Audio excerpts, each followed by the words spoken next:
Oke, selanjutnya refleks spinal. Refleks spinal merupakan feedback dari serabut saraf sensoris perifer. Refleks spinal merupakan feedback dari serabut saraf sensoris di perifer. Refleks spinal ini merupakan respon output motoris. Refleks spinal ini merupakan respon output motoris. Respon output motoris pada tingkat spinal tentunya. Respon dari output motoris pada tingkat spinal ini merupakan jawaban dari input sensoris. Sehingga ini merupakan refleks spinal ini merupakan output motoris yang merupakan jawaban dari input sensoris. Karena pada dasarnya fungsi dasar dari sistem saraf pusat kita adalah mengumpulkan, menerima segala bentuk input sensoris, dibawa ke sistem saraf pusat, kemudian diproses pada sistem saraf pusat, dan yang terakhir direspon dalam bentuk respon output motoris. Sehingga refleks spinal ini merupakan output motoris, di mana output motoris ini adalah jawaban respon dari input sensoris. Input sensoris di sini yang dimaksud adalah proprioseptif. Pada stretch refleks khususnya ya. Input sensorisnya adalah proprioseptif. Apa itu proprioseptif?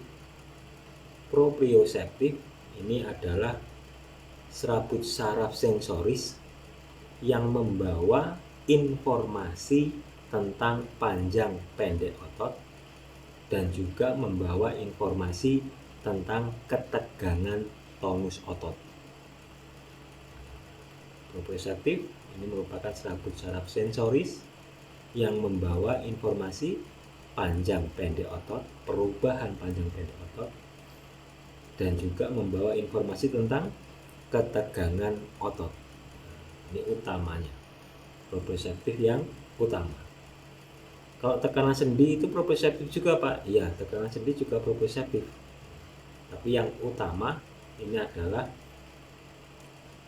informasi rasa panjang pendek otot dan juga ketegangan tonus otot. Nah, mengapa demikian? Karena ada di penelitian, ada bukti penelitian bahwa pasien-pasien yang menjalani TKR, total knee replacement itu kan berarti sendinya diganti dengan metal ya, itu ya, total knee replacement. Nah, walaupun persendiannya diganti dengan metal, dengan besi, tetapi pasien ini tidak kehilangan kontrol gerakannya, karena proprioseptif utama itu bukan tekanan sendi, tetapi panjang pendek otot dan ketegangan tonus otot. Nah, itu sudah diteliti, sehingga didapatkan bukti pada penelitian itu bahwa pasien-pasien yang melakukan TKR, total knee replacement, diganti persendiannya dengan besi, ini pola jalannya normal.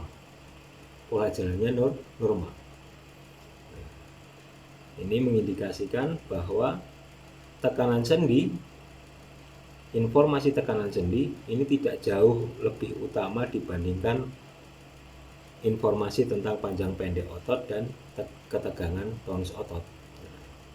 Sehingga rasa panjang pendek otot dan ketegangan tonus otot ini merupakan proprioseptif utama yang mempengaruhi output motoris. Karena ketika input sensorisnya terganggu, pasti output motorisnya terganggu. Kalau input motorisnya sesuai, mencukupi, maka output motorisnya juga akan sesuai. Ternyata pada pasien TKR, total knee replacement, tulang persendiannya diganti dengan besi.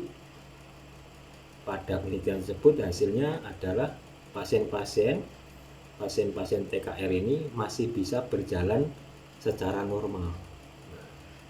Ini mengindikasikan bahwa kontrol gerakan, output kontrol gerakan didapatkan dari proprioceptif.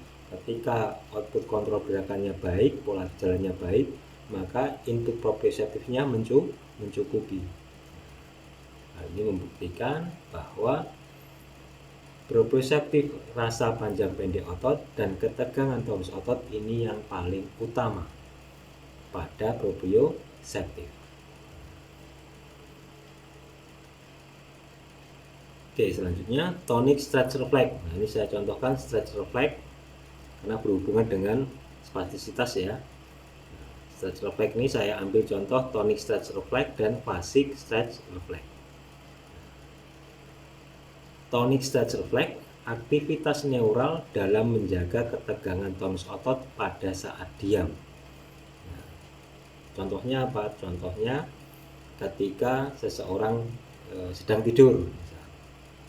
Ketika seseorang sedang tidur, bukan berarti karena tidur ini relatif tidak bergerak ya kalau tidur ya. Ya, ketika tidur relatif tidak bergerak, maka bukan berarti kemudian ototnya flasid, tidak ada tonus. Tidak seperti itu. Walaupun seseorang tidur pulas misalnya, relatif tidak bergerak, tetap saja kalau kita palpasi masih ada ketegangan pada tonusnya. Artinya ketegangan ototnya terjaga walaupun seseorang sedang tidur pulas. Bagaimana bisa terjadi? Bagaimana kok ototnya masih menegang ketika tidur? Kan relatif korteks motoriknya relatif aktivitasnya menurun ya ketika tidur ya, karena relatif tidak bergerak. Mengapa ketika tidur kok masih ada sedikit tonusnya? Kok masih ada yang menjaga ketegangan tonusnya? Ketegangan tonus, ketegangan otot ketika seseorang tidur ini terpelihara karena adanya arcus reflex. Terpelihara karena adanya arcus reflex. Terpelihara karena adanya arcus reflex. Nah, nanti kaitannya dengan gamma motor neuron. Nanti saya akan terangkan di slide selanjutnya. Nah, sehingga ketika seseorang tidur relatif tidak bergerak, bukan berarti ototnya kemudian layu, bukan berarti kemudian ototnya tidak ada tonusnya, tidak ada ketegangan ototnya, bukan berarti seperti itu. Ketika seseorang tidur, maka ketegangan otot, ketegangan tonus masih terjaga. Bagaimana bisa terjaga? Padahal seseorang tidur dan relatif korteks motoriknya aktivitasnya minimal. Bagaimana bisa terjaga tonus ototnya? Nah, dikarenakan adanya arcus reflex yang dipengaruhi oleh gamma motor. Nanti saya terangkan seperti apa gamma motor itu. Karena ketegangan otot ini sangat diperlukan. Diperlukan itu apa? Untuk menjaga massa otot. Ketegangan otot ini diperlukan untuk menjaga massa otot. Bagaimana bisa, Pak? Nah, ketika otot menegang, baik itu tegangannya kuat ataupun minim ketika seseorang tidur, maka ketegangan otot walaupun minimal ini akan mengaktifasi atau mengaktifkan sel-sel pada otot. Sehingga sel otot ini akan aktif ketika ada ketegangan otot walaupun ketegangannya minimal. Sehingga ketika seseorang tidur, ototnya masih ada relatif menegang, terjaga ketegangannya, sehingga sel-sel otot ini masih beraktivitas. Beraktivitas apa Pak? Ketika seorang tidur kan relatif nggak bergerak. Ya, aktivitas sel otot ini dia memperbaiki serabut-serabut otot yang rusak, apakah ada micro injury, memperbaiki serabut-serabut otot yang rusak, mendegradasi serabut otot-otot yang rusak, kemudian menggantikannya dengan serabut otot yang baru. Ini fungsi dari sel pada otot atau miosit, dinamakan sebagai miosit. Sehingga ketika seseorang tidur, maka ketegangan otot masih terpelihara. Dengan terpeliharanya ketegangan otot, maka sel otot akan aktif. Sel otot masih aktif. Aktifnya sel otot ketika tidur, maka sel otot ini akan mendegradasi serabut otot yang rusak dan menggantikannya dengan serabut otot yang baru.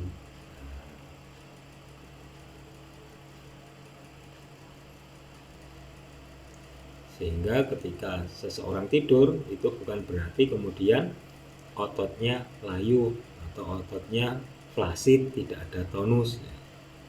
Kalau seseorang tidur kemudian ototnya layu, ototnya flasid, tidak ada tonus, maka sel otot tidak aktif, sehingga akan menyebabkan atrofi, tidak terjaga massa ototnya. Sama halnya dengan pasien-pasien SGI yang diikuti dengan kelemahan otot, diikuti dengan flasiditas, tidak ada tonus, gangguan saraf perifer yang kemudian menyebabkan ototnya layu, yang menyebabkan tidak ada tonus. Maka gangguan saraf perifer ini akan cepat atrofi dibandingkan gangguan saraf pusat. Karena gangguan saraf pusat, kondisi tanda gejala yang ditampilkan adalah ototnya spastis, menegang, kontraksi. Kontraksi otot ini sebagai syarat untuk mengaktifkan sel otot. Sel otot aktif, maka sel otot ini akan mendegradasi serabut otot yang rusak, menggantikannya dengan serabut otot yang baru. Nah, sehingga kalau dibandingkan antara gangguan saraf pusat dan gangguan saraf tepi, maka yang paling cepat atrofi adalah gangguan saraf tepi, karena ototnya layu, tidak ada ketegangan ototnya, sehingga sel-sel pada otot ini tidak beraktivitas. Nah, lama-lama terjadi atrofi karena sel ototnya tidak beraktivitas. Nah, untung saja ketika kita tidur, otot masih terjaga ketegangannya. Siapa yang menjaga ketegangan otot ketika tidur? Adanya arkus refleks yang dipengaruhi oleh gamma motor. Oke, selanjutnya phasic stretch reflex. Ini adalah aktivitas neural dalam melakukan konsentrik otot. Aktivitas neural, aktivitas refleks pada tingkat spinal, aktivitas neural, ada output motoris dan input sensoris. Aktivitas neural dalam melakukan konsentrik otot. Aktivitas neural dalam melakukan kontraksi memendek. Konsentrik itu kan kontraksi memendek ya. Kalau eksentrik kontraksi memanjang. Nah, aktivitas neural dalam melakukan kontraksi memendek konsentrik otot akibat penguluran tiba-tiba. Contohnya adalah deep tendon reflex patella. Nah, sehingga pada phasic stretch reflex ini ditunjukkan seperti kita melakukan pemeriksaan deep tendon reflex patella. Menggunakan hammer reflex, kita ketukkan pada tendon patella, input sensorisnya ketukan, yang kemudian terjadi perubahan mekanis pada otot, yaitu memanjang secara tiba-tiba, yang kemudian disusul dengan respon motoris berupa kontraksi tiba-tiba pula. Kontraksinya ekstensi dari lutut. Nah, sehingga yang membedakan antara tonik dan fasik, kalau tonik ini tidak sampai menimbulkan gerakan, arkus refleks pada tingkat spinal ini tidak sampai menimbulkan gerakan pada tonik, sedangkan fasik stretch reflex, aktivitas neural pada tingkat spinal ini menimbulkan gerakan. Jadi konsentrik, kontraksi memendek dari otot. Responnya kontraksi memendek dari otot. Ini adalah output motorisnya. Input sensorisnya apa Pak? Input sensorisnya adalah penguluran tiba-tiba dengan ketukan hammer reflex pada tendon patella. Begitu juga ini. Ketegangan tonus otot ini merupakan output motorisnya. Input motorisnya dari aktivitas neural. Nah, aktivitas neuralnya didapat dari gamma motor. Gamma motor akan memprovokasi muscle spindle. Informasinya didapat, informasi sensorisnya didapat dari muscle spindle, kemudian direspon dalam bentuk ketegangan tonus otot. Terjaganya ketegangan tonus otot. Nah, sehingga yang membedakan antara tonic stretch reflex dan fascic stretch reflex, kalau tonic ini aktivitas neuralnya hanya menjaga ketegangan tonus otot, tidak menimbulkan gerakan. Sedangkan fascic stretch reflex, aktivitas neuralnya ini menimbulkan respon gerakan atau kontraksi konsentrik pada otot yang kemudian menimbulkan gerakan. Ketika refleks spinal meningkat yang terjadi pada stroke, maka dalam keadaan istirahat tonus ototnya akan lebih tinggi pada sisi yang lesi dibandingkan sisi yang sehat, karena arkus refleksnya meningkat. Mengapa tadi arkus refleksnya meningkat? Masih ingat? Karena adanya kehilangan inhibisi dari dorsal retikulospinal, sehingga bisa dikatakan overaktivitas dari medial retikulospinal dan vestibulospinal. Mengapa overaktivitas? Karena inhibisi dorsal retikulospinal tidak ada pada kondisi stroke, sehingga arkus refleksnya meningkat, sehingga tonic stretch refleksnya ketika istirahat, ketika tidak melakukan apa-apa, tonus ototnya akan lebih tinggi dibandingkan dengan sisi yang normal. Begitu juga ketika dilakukan fascic stretch reflex, dilakukan deep tendon reflex patella, maka sisi yang lesi akan menampilkan tanda gejala hiperrefleks. Gerakan konsentriknya meluruskan sendi lutut lebih tinggi dibandingkan yang sehat. Terjadi hiperrefleks pada sisi yang lesi. Nah, selanjutnya refleks spinal ada juga yang disebut sebagai Babinski. Ini merupakan cutaneous reflex, di mana input sensorisnya didapatkan dari kutan, dari kulit, kemudian muncul refleks kontraksi otot. Karena pada stroke ini meningkat refleks spinalnya, maka akan muncul refleks Babinski. Refleks Babinski ini merupakan refleks primitif atau refleks yang dipunyai yang dimiliki oleh bayi. Anak bisa masih memiliki refleks Babinski. Ini merupakan cutaneous reflex. Kemudian nociceptive reflex. Pada tingkat spinal ini ada disebut sebagai nociceptive reflex atau withdrawal reflex. Ketika ada sumber nyeri menyentuh kulit, maka katakanlah ekstremitas tersebut akan fleksi, akan menjauhi sumber nyeri tersebut. Ini disebut sebagai withdrawal reflex. Kemudian ada cross extension reflex, ada inverse stretch reflex. Ini kebalikan dari fascic stretch reflex. Oke, untuk konteks spastisitas ini saya hanya akan membahas tonic stretch reflex dan basic stretch reflex.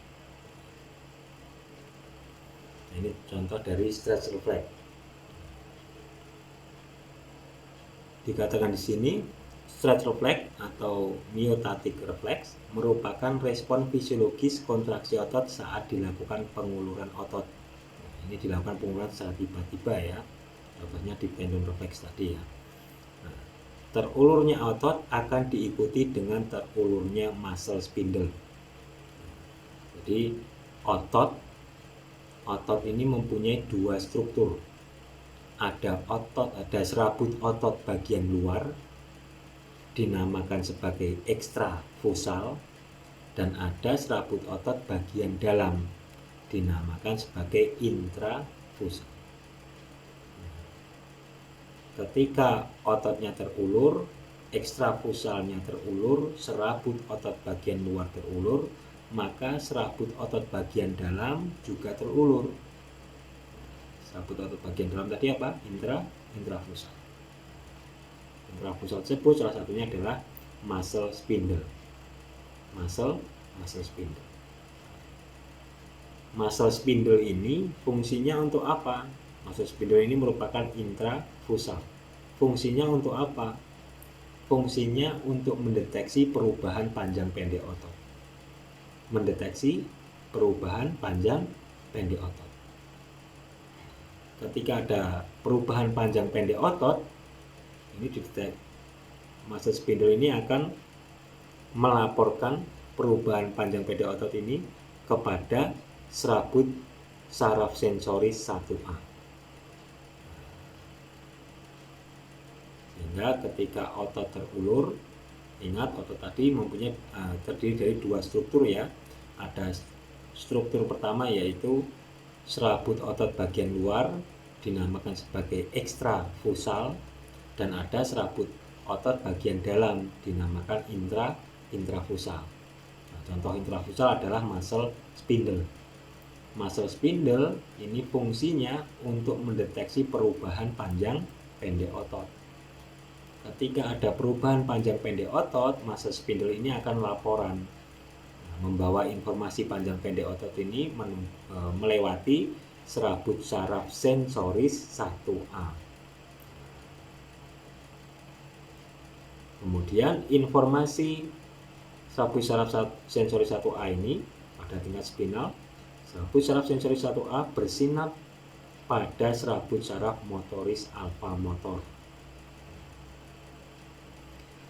Ketika muscle spindle terjadi perubahan panjang pendek otot atau muscle spindle-nya terulur secara tiba-tiba,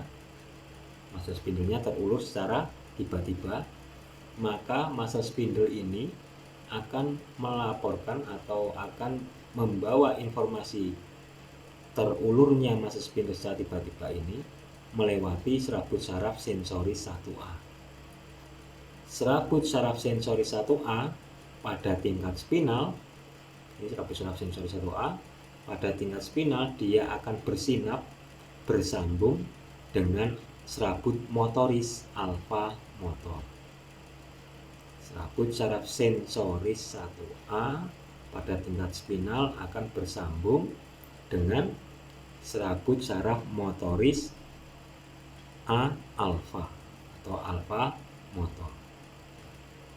Serabut saraf motoris alfa motor ini dia menginervasi serabut otot bagian luar atau menginervasi ekstrafusal. Menginervasi untuk apa? Untuk melakukan kontraksi otot, untuk melakukan kontraksi konsentrik, kontraksi memendek.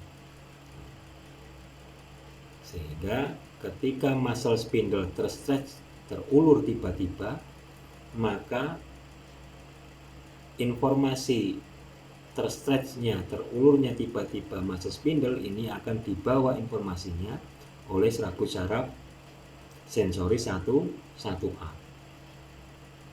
Serabut saraf sensoris 1A yang membawa informasi terulurnya muscle spindle secara tiba-tiba ini, ternyata dia melakukan sinap monosinaptik bersambung kepada serabut saraf motoris alfa motor.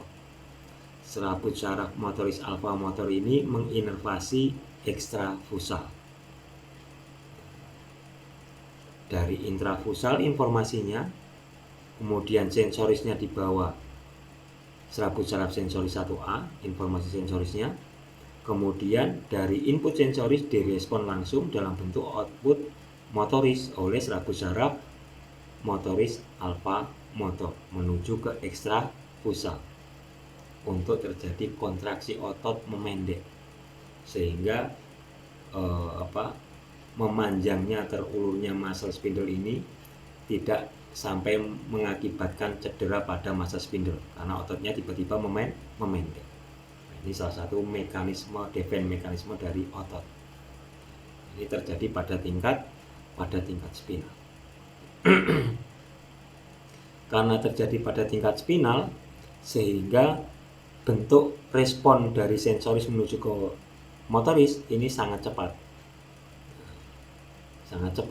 berbeda dengan respon yang kemudian input sensorisnya masih ke atas dulu menuju ke otak besar, kemudian di otak besar diproses, kemudian turun menuju ke alfa motor, kontraksi otot itu lama.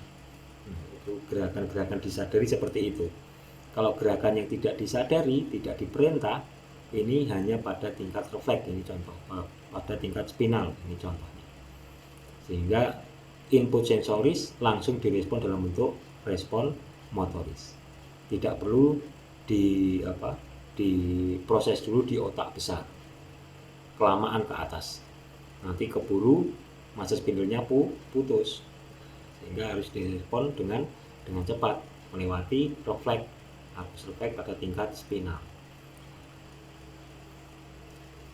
Di saat yang bersamaan ternyata informasi yang dibawa oleh serabut saraf sensoris 1A ini tidak hanya mengeksitasi atau merangsang alfa motor saja untuk kontraksi konsentrik.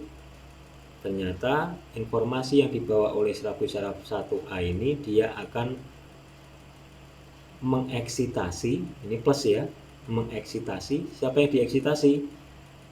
Interneuron. Nah, ini warna hitam. Ini namanya inhibitory interneuron. Serabut saraf 1A ini ketika dia mengeksitasi inhibitory interneuron, maka inhibitory interneuron ini akan menginhibisi. Nah, ini tanda min ya, minus ya. Menginhibisi siapa? Menghambat siapa?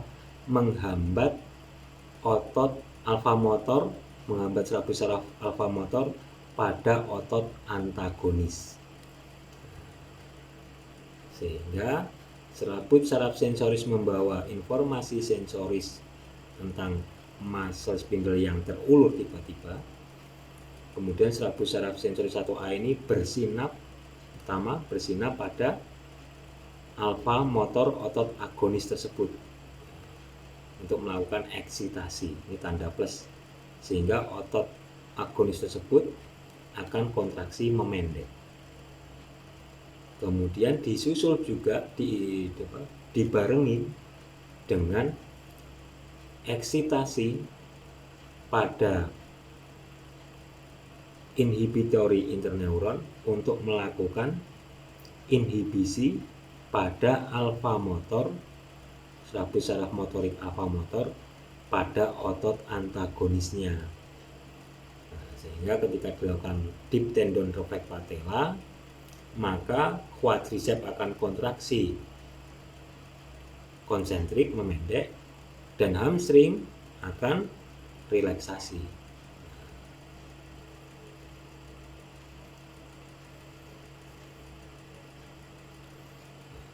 Selanjutnya, nah ini contoh dari aktivitas gamma motor dan alfa motor.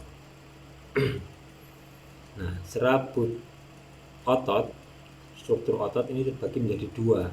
Ada serabut otot bagian luar dinamakan sebagai ekstrafusal, ada yang serabut otot bagian dalam dinamakan sebagai intrafusal.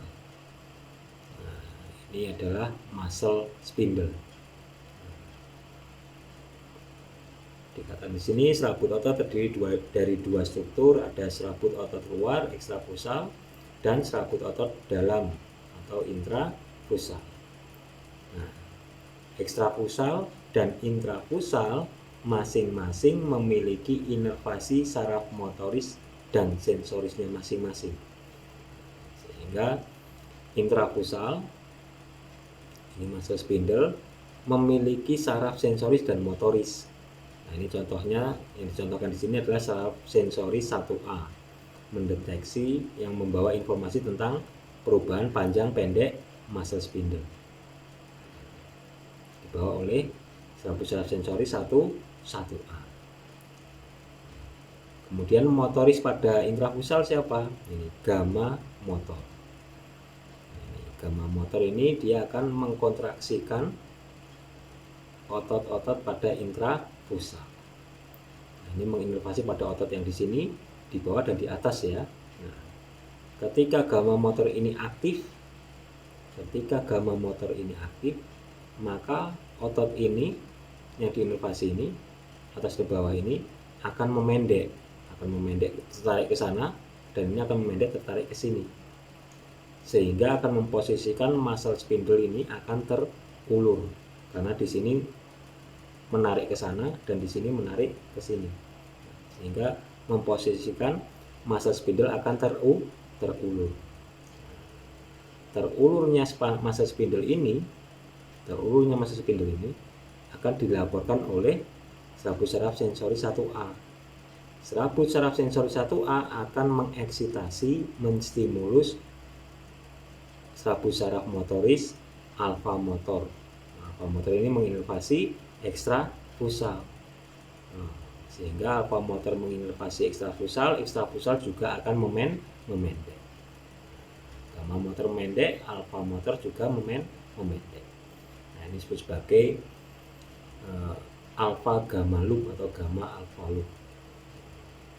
Terjadi aktivitas yang saling menyeimbangkan antara gamma motor dan alfa. Kalau kita lihat di sini, nah, ini ada aktivasi dari sistem saraf pusat dari tingkat supraspinal. Pada korteks, pada traktus piramidal, ada kortikospinal tadi ya. Korteks ini dia lebih dominan menginervasi alfa motor. Saya ulangi, traktus piramidal seperti kortikospinal lebih dominasi menginervasi alfa motor. Dominasi mengkontraksikan ekstrafusal. Sedangkan ekstrapiramidal seperti retikulospinal, vestibulospinal lebih dominan menginervasi gamma motor. Ketika arcus refleks spinal meningkat, ketika terjadi ketidakseimbangan inhibisi dan eksitasi pada tingkat supraspinal, jadi karena adanya kehilangnya inhibisi dari dorsal retikulospinal, sehingga aktivitas medial retikulospinal dan vestibulospinal tidak ada yang menginhibisi, sehingga terjadi overaktivitas dari medial retikulospinal dan vestibulospinal. Overaktivitas dalam apa? Dalam melakukan eksitasi atau merangsang otot-otot anti gravitasi. Dari ekstrapiramidal, retikulospinal dan vestibulospinal ini lebih banyak menginervasi gamma motor. Karena fungsi inhibisinya tidak ada, dorsal retikulospinalnya fungsi inhibisinya tidak ada, karena adanya kerusakan pada tingkat korteks, pada tingkat supraspinal, maka terjadi overaktivitas stimulasi pada gamma motor. Overaktivitas dari medial retikulospinal dan vestibulospinal dalam mengeksitasi gamma motor. Gamma motor yang overaktivitas akan menempatkan gamma motor ini akan memendek, dia akan tertarik ke sana, ke bawah, yang di sini akan tertarik ke atas, sangat kuat karena overaktivitas, memendeknya sangat kuat, sehingga memaksa muscle spindle akan terstretch, terulur secara kuat. Ketika muscle spindle ini terulur, terstretch secara kuat, maka informasi yang dibawa oleh serabut saraf sensori 1A ini menjadi berlebih informasinya karena terstretch terlalu kuat, sehingga informasi dari serabut saraf sensori 1A ini akan mengeksitasi, menstimulus, merangsang serabut saraf motoris A alfa untuk kontraksi kuat, sehingga muncullah spastisitas, meningkatnya arcus refleks diakibatkan oleh gangguan inhibisi pada tingkat supraspinal. Karena adanya gangguan inhibisi pada tingkat supraspinal, sehingga aktivitas medial retikulospinal dan vestibulospinal akan menjadi berlebih karena tidak ada yang menginhibisi, sehingga aktivitas dari gamma motor neuron menjadi berlebih atau overaktivitas. Ketika gamma motor neuron ini aktivitasnya berlebih, maka kontraksi dari intrafusal akan berlebih pula, yang di sini akan menarik kuat ke bawah, yang di sini, yang di atas akan menarik kuat ke atas. Konsekuensinya muscle spindle akan terstretch, muscle spindle akan terulur sangat kuat. Kuatnya terulurnya muscle spindle ini akan dibawa informasinya oleh serabut saraf sensori 1A. Serabut saraf sensori 1A ini akan menstimulasi, mengeksitasi serabut saraf motoris alfa motor. Serabut saraf sensori alfa motor yang terstimulasi akan mengkontraksikan ekstrafusal. Akan terjadi kontraksi konsentrik. Nah, ini munculnya spastisitas pada tingkat spinal dikarenakan meningkatnya arcus refleks spinal.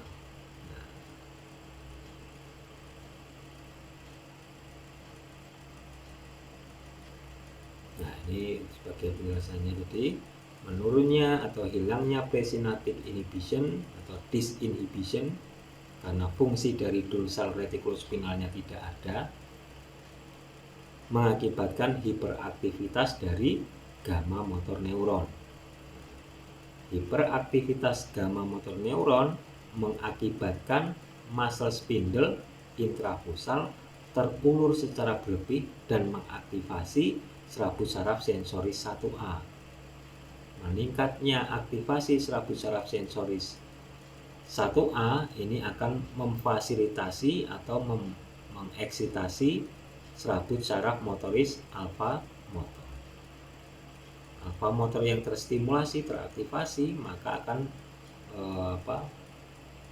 mengakibatkan kontraksi konsentrik dari ekstrafusal, sehingga arcus refleks spinal meningkat, maka akan menunjukkan tanda gejala hipertonia, tonusnya berlebih, hiperrefleks, refleksnya meningkat berlebih, dan spastisitas.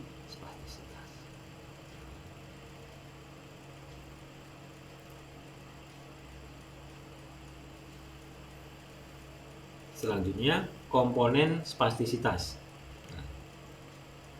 Dikatakan di sini spastisitas terbagi menjadi dua komponen. Ternyata spastisitas ini terbagi menjadi dua komponen. Spastisitas akibat neural refleks. Jadi yang pertama, komponen pertama, spastisitas yang diakibatkan oleh neural refleks, yang diakibatkan oleh aktivitas saraf, khususnya meningkatnya refleks pada tingkat spinal tadi. Ini aktivitas neural refleks. Ada spastisitas yang diakibatkan oleh neural refleks. Ada spastisitas yang diakibatkan oleh meningkatnya arkus refleks pada tingkat spinal. Kemudian ada juga spastisitas akibat kontraktur. Nah, ini berarti non-reflex spasticity. Nah, sehingga spastisitas ada dua komponen. Ada spastisitas yang diakibatkan oleh meningkatnya arkus refleks spinal, dan ada spastisitas yang diakibatkan oleh non-refleks, bukan aktivitas refleks. Apa yang menyebabkan? Kondisi kontraktur. Kondisi kontraktur itu apa, Pak? Kondisi kontraktur ini adalah kondisi di mana jaringan-jaringan kontraktil pada otot ini diganti dengan jaringan-jaringan yang non kontraktil. Sehingga terjadi kontraktur.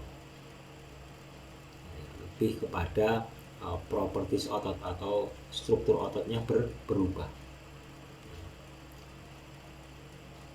Selanjutnya, pemeriksaan spastisitas Upward scale misal, ataupun penggunaan elektromiograf tidak mampu membedakan atau mengindikasi komponen spastisitas tersebut.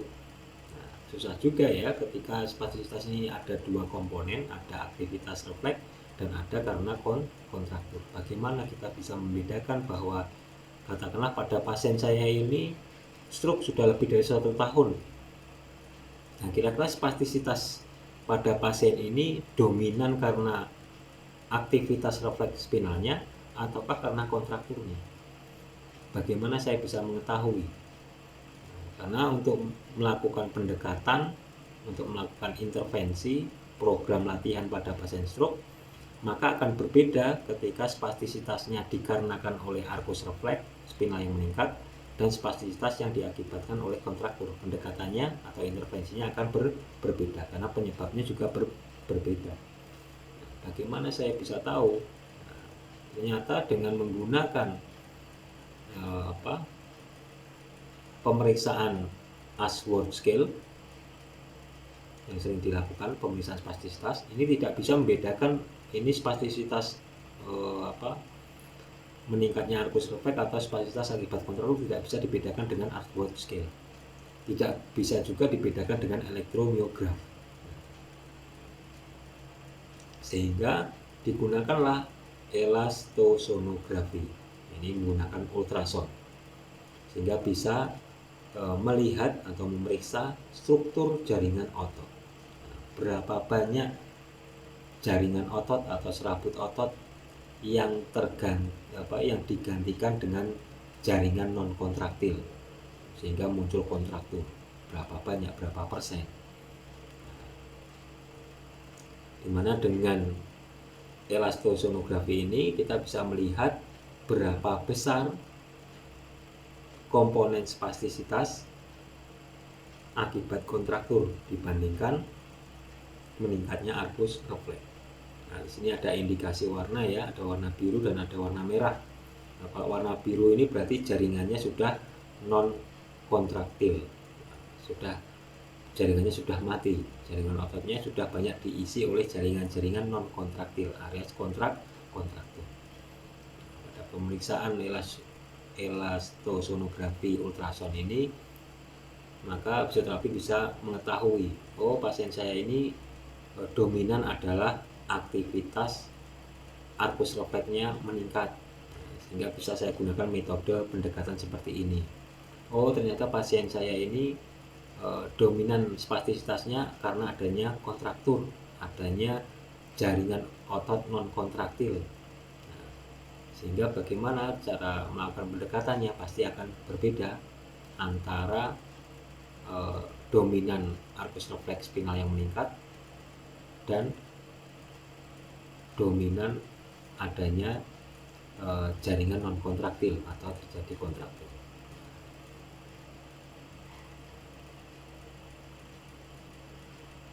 Oke, saya kira materi kita sampai di sini dulu. Saya akhiri. Wassalamualaikum warahmatullahi wabarakatuh.